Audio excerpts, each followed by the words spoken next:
I think sometimes we can feel like we're doing everything right, and despite doing everything right, we still feel like we're not going in the right direction or nothing's getting better.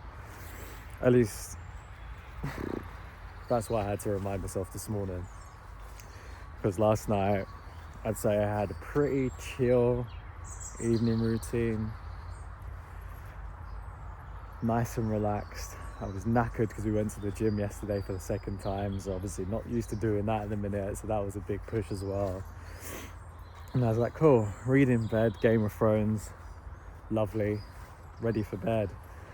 Obviously one problem that I've been having is this whole waking up to pee thing, which has been very frustrating. But last night I was like, cool, I'm not going to eat or drink after 7, which I didn't, and I get into bed for 9, so I fall asleep around 9:30ish at the moment. But when Pearls came to bed, must have been about 10:30, 11, it woke me up, and like I needed to go to the toilet. And then a couple hours later, I don't know what time this was because I didn't check the time, but again I woke up and I really needed to go to the toilet. But like, it wasn't just like a dribble, it was like a full-on, like, just woken up after a long sleep kind of way. I just remember just being there half awake, like, how is this happening? I literally didn't drink anything. So it's been really frustrating because obviously I want to sleep so that I can show up the next day full of energy, full of beans, and just, you know, not cranky. So it's been tough because I woke up this morning feeling a bit sorry for myself, like, why is this happening? I'm doing the right things, etc, etc, etc. And I think, you know, sometimes there's just a lag.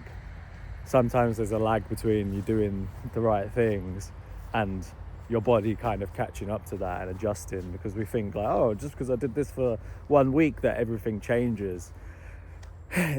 Frustratingly, it's not the case. And then what happens is we do the right things, don't see results, get disheartened. But this is exactly why most people don't achieve anything. This is why most people stay in the comfort zone. It's why we stay average, because a lot of things that are worth having in life require effort.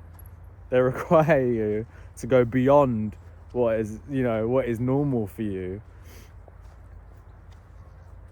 And it also requires a lot of consistency and discipline, knowing that, hey, today, tomorrow, next week, next month, I might not see the result that I'm working towards, but eventually one day I know that if I keep taking these steps that I'm taking. Nisa?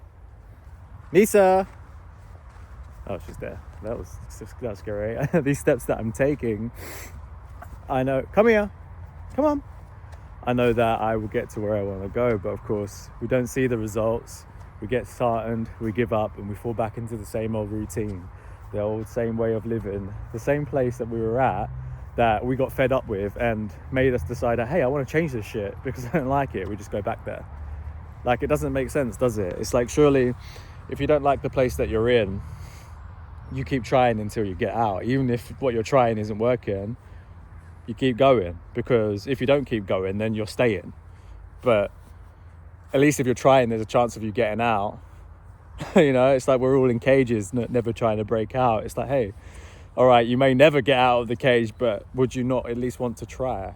Do you not at least want to be free? Do you not at least want to have a life where you are not stuck in this box? So yeah, it's just a reminder to myself this morning that, hey, Paris, keep going. You are doing the right things, yes, which is a great sign, but also your body needs to play catch up, you know. I think I used to use weed as, I guess, my way of sleeping. Like, I would smoke a joint before bed, sleep the whole night through, great. But, you know, that isn't a good way to get your sleep. Nisa, come on. Nisa, hey, this way, come on. So now that obviously I've taken away that medicated version of sleep aid, the issue being my body's, I guess, recalibrating the space in between. Like, oh, I need to figure out how to keep myself asleep without those things. And because I'm also releasing and processing a lot of unprocessed emotions and stress and shit that's coming up for me during this whole dopamine detox as well, my body's dealing with that.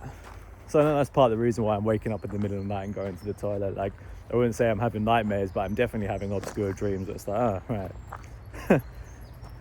Do you know what I mean? But yeah, you know, I think the message today is keep going. Don't get disheartened.